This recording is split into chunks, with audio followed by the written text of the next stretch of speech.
नमस्कार, आप देख रही हैं मोक्ष चैनल, जहां पर मैं आप सभी का स्वागत करती हूं।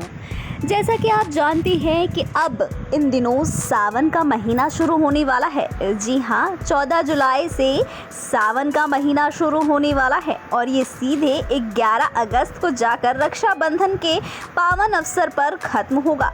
लेकिन तब तक 14 जुलाई से लेकर 11 अगस्त तक सभी भक्तगण शिव की भक्ति में लीन होंगे। लेकिन क्या आप जानते हैं कि हमारे शिव जी को महाकाल क्यों कहते हैं? जी हाँ, कालों के काल महाकाल। आप सभी के शिव भगवान को क्यों कहा जाता है महाकाल? आज मैं इसी से जुड़े कुछ रोचक तथ्य और कुछ धार्मिक कथाएं लेकर हाजिर हूँ कि आखिरकार क्यों पड़ गया भगवान शिव का नाम महाकाल।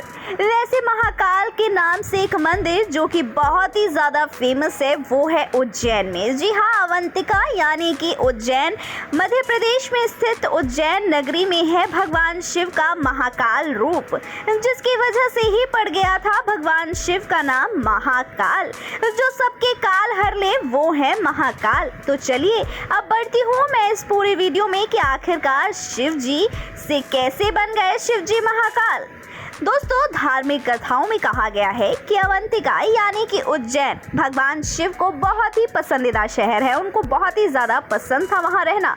उज्जैन में शिव जी के कई प्रिय भक्त रहते थे और एक समय की बात है कि जब अवंतिका नगरी में एक ब्राह्मण परिवार रहा करता था और उस ब्राह्मण के 4 पुत्र थे।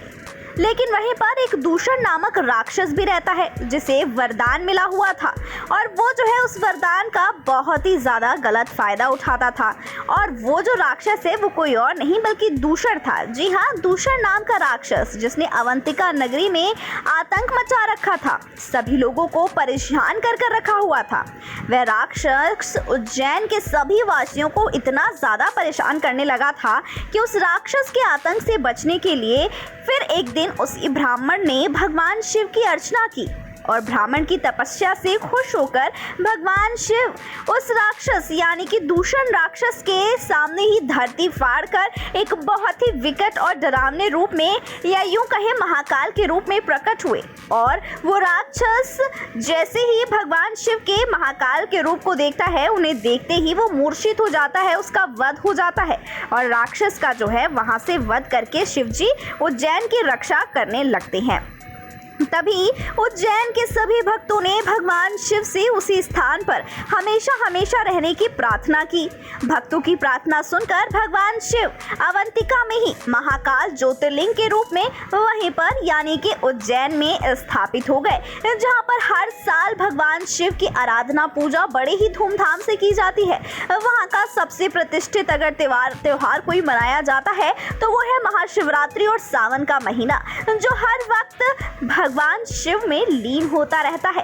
तो दोस्तों, ऐसे पड़ गया भगवान शिव का नाम महाकाल। जी हाँ, अब आपको हमारी ये जानकारी कैसी लगी? आप भी अपनी राय कमेंट करके हमें हमारे चैनल मोक्ष पर ज़रूर बताइएगा।